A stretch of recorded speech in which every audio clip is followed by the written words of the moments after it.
Okay, now here we're in Photoshop, and I just put a concrete texture in the background and added just a dark blue overlay, just to kind of give me a background that kind of makes it stand out a little bit. Now I'm going to play around a little bit here, and I make no promises as to how how good this is going to end up looking. But Photoshop, unfortunately, I wish I was good at it, but I love Photoshop, and I just stink at it, and that's just one of those things I have to admit about myself. What I want to do though is add some battle scars to this guy a little bit. And you see here, if I zoom in just a touch and turn on this layer, you can see how he's got some rough patches here. Just as an example, just some rough patches there, nothing big. What I do is basically I'm going to bring in a picture, another render of him, and it's a little bit more on the silvery side. It's a pewter render. Okay, there it is, definitely silvery. And I'm going to open up also just to see Microscope, which was another version of that. I just wanted to see what it looks like here. Don't think I'm going to use that, but I just wanted to see it. So this pewter guy, I'm going to select this, copy. Let's go to here and hit paste. So now here's my pewter level, and I wanted to kind of like put that right over top, and I'm going to use this as kind of a thing I can scratch out to give me some look underneath. I might also grab that crazy blue one just because it's definitely bright and hard to miss. So let's grab that guy too. Paste that over top so I can use this if need be. So what I want to do is go into my alpha channel here, and as you can see, I placed this high contrast, just modeled look here, and I'm going to use something like this as an alpha to kind of scrape through with my mask. What I want to do is go on this mask here. I'm going to create a mask layer on here. So I'm going to go down here and create a mask, and I want to invert that so that nothing shows, and everything I paint in here that's white, of course, will then show what's on here. And so what I want to do is give myself a mask, though. I don't want to just paint straight through with straight white. I want to actually have that painting through also be messed up a little bit. So I want to get another image. This is just going to be one of those things where we're going to be going through images and finding different things. I'm going to find a texture. So let's go to Documents, Texture, Maya, Textures. There we go. Okay, and I'm going to play around and grab some concrete textures, or at least one. Oh goodness, open up. There you go. Okay. And now I'm going to find one that's kind of a high contrast, messed up looking thing that I can use as a basis for some. Dirty Pebble might be something I can grab. So let's grab this guy. Okay, so I'm going to go to my levels here real fast and just knock down the black. So it's kind of got a little bit of both. I'm going to select this, copy it, and go into my channels here. I'm going to create a new alpha channel and paste that in there. And I'm going to select that. I'm going to use the white part of that as another way of kind of breaking up my mask here. I'm going to hit Control H to hide all that because it's way too much. And then I'll just zoom in. And what I want to do simply is use a brush and with white on it, so it actually will show the mask underneath, and just start kind of finding little openings for that undercoat to show through.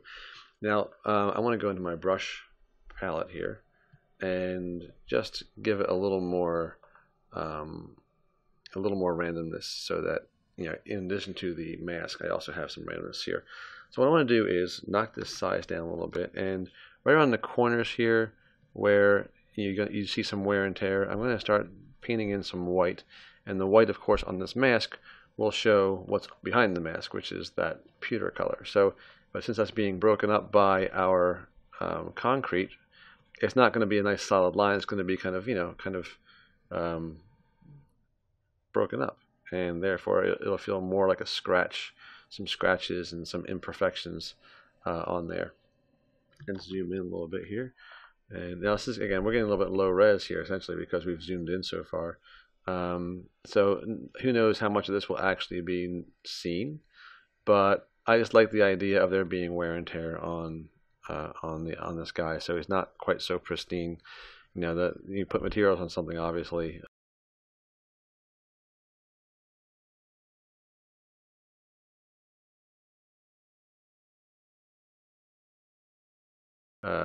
you're playing with kind of a pristine look, and it's very rarely going to be realistic looking if that's the case. So let's just go through, and I'm just going to find edges. Edges where the light hits, and also, edges, of course, will be the things which would be the most nicked up because they're the things that are most exposed. So I'm just kind of going through and trying to give the day that I think I've mentioned this already, but I'm not skilled at Photoshop to the extent that I would like to be. I think that I am missing out because this is an awesome program, and I see people do such great things with it, and I'm always very jealous of how effortless they make it seem. One of the things, it just doesn't seem to be as responsive as, if I want to make something spherical, it's a lot easier to make a spherical thing in Maya than it is to make your hand draw something spherical, at least in my experience. Once again, I'm going to the edges here as much as possible to kind of, give this a feel of wear and tear. And I'm not going to go into the shadowed areas because wear and tear or not, you're not going to see it if there's no light hitting it. So I'm just trying to kind of, focus on those places which might get some light, especially his nose here. And you have to think his nose, I guess it's his nose, I mean, who knows what it is, but you would think these would be the areas which would be the most prone to getting messed up because, oops, I think he's probably a guy who sticks his big cockpit into things. He's a nosy robot. I don't know what I'm talking about right now. Oh, geez. I was trying to rotate around, which I don't think you can actually do in this particular program at this point. It's very weird when you get your control reflexes out of sync, and you think you're working in ZBrush when you're working in Maya, or vice versa. And let's just add a few right here, just to kind of add some visual interest. If people do look and see this, great. If they don't notice it, that's okay. I just think that you'd notice a lot more when things look too pretty or too pristine. And of course, my stuff is never going to be in danger of looking too pretty, but too pristine, maybe might look too pristine. Who knows? All right, so I think that's looking pretty good here. You can see here. I think I was going to say, I don't know if that's from this level or not. Let's just make sure. No, it's not. Okay. So here we go. We added some wear and tear to our guy. You can probably barely even make it out, but that's okay. When the picture's actually printed out, I think, or looked up close, you'll notice that, and at the very least, it'll look better than what it would have looked otherwise. Now, as far as the background goes, now how about this guy here? Should I do something about that? I'm considering it. But I don't think I'm going to. I think I'm going to leave it the way this is. I think it's actually perfectly fine the way it is. Let's just zoom in here. Lots of specularity on this.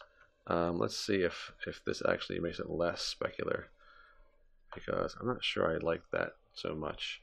Yeah, I think that's better. Just a little bit of roughness there. It might be too much though. What I can do is go in here and just, I can just lower that a little bit later on. Okay.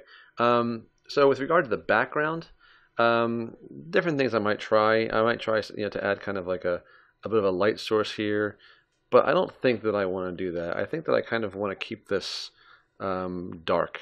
In fact, this might even be too dark now that I'm thinking about it. I can make this color, for example, a little bit darker so that it's just not quite so blue.